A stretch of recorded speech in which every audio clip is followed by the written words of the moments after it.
So first week of 2025, let's have a quick chat about what people should be thinking about, particularly if they've got contracts, energy contracts due throughout 2025. We talked to lots of people about what we call operational cost, really, which is about we try and getting people to think not so much about is the market going up, is the market going down, is it going to go down as we get into summer months, is it going to go up as we get into winter months, and all that stuff. Because the reality is, we're all taking an educated guess as what might happen, and let's face it, no one's got a clue, really. So when we talk about operational costs, we try and get people to think about, so our default position is, certainly for the majority of clients, is starting with a fully fixed contract. Does what it says on the tin. You've got a known cost for a known period of time.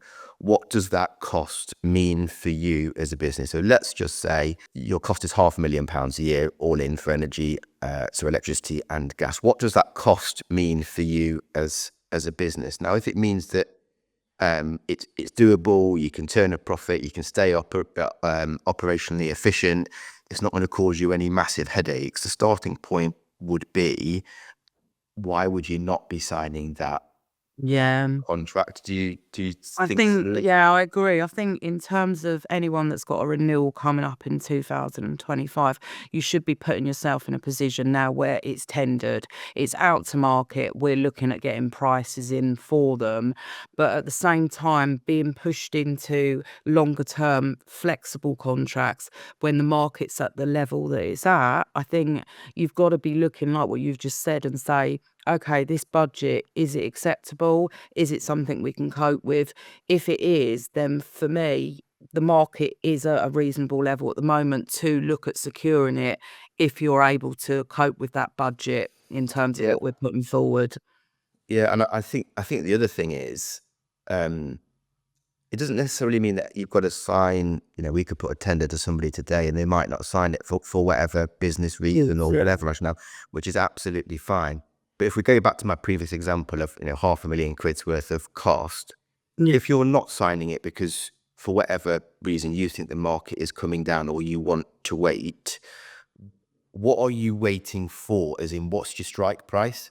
So are you waiting? You've got to have it clear, haven't you? Yeah. Are you waiting for 500 to become 400? And if so, are you prepared for it to go to 600? The problem you've got is you've just got that upper risk is so much more at the moment. So, I mean, if you have a budget in mind, it's always good to be in a situation where you can act quickly. So anyone with upcoming renewals should be in a position where they're ready to act. And by tendering it now, it puts us in that favourable situation as well. And they've also got to think, I suppose they've also got to think in relation to consumptions as well. So if they're expecting any sort of significant changes over the next couple of years, just to make sure they're making us aware so we can assess the correct contracts for them as well. You touched on two things. One was sort of people being forced into long-term contracts. You and I were on a call with someone this week, weren't we, where they said that they were getting badgered. Well, they put it a bit more strongly than that, but badgered into just signing 5-year contracts. And I mean, don't get me wrong, in some cases that might be appropriate for a business if they're happy. Again, if they're happy with that cost level and they want to secure it for as long as humanly possible, fair enough. But if all they're being presented with is a 5-year contract, you're not getting a choice. You're not getting the full picture, are you? That's the difference, isn't it? You're not. And I think it's very important as well for people to be able to understand what invoices they're receiving, because a lot of the time you've got all these costs hidden in within this invoice. You're not seeing straight away what you're actually going to be paying. And I can't even tell you the amount of clients over the years that have just come to me with pages upon pages of invoices saying, what is this? I think they need to be clear on what they're paying as well. I think that's so important. Yeah, and I think just the final point to pick on, which you touched on, is flexible contracts. Now, to be clear, we have clients on flexible contracts, but they're all what we would call standalone flexible I contracts. think with the flexible contracts, I mean, if you looked at it back in when the market was at its peak, it was such a good option for clients to take advantage of that.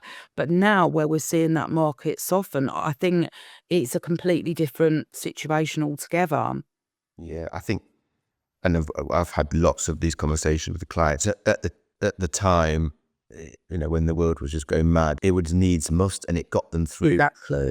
that period of time. But the landscape is very different now. So I guess in summary, our sort of view for stuff due certainly in 2025 is get a tender out to market, look at what the prices look like. What does that mean in terms of delivered cost for you? If the costs make sense, there's an argument we would say to get it sorted. And if the cost level is a level where you're not happy to sign with, then we can have a conversation around what is the strike price, what is the price that you need to hit to be able to agree a contract. And I think like we said, you're putting that tender out there, you're getting yourself in a situation where we can act immediately. So should you see a change in the market, we advise you of that. You can act straight away rather than having to wait that 5 odd day for a turnaround in pricing. It's getting yourself ahead of the market at the moment. Yep. All good advice. Let's hope everyone listens and takes it.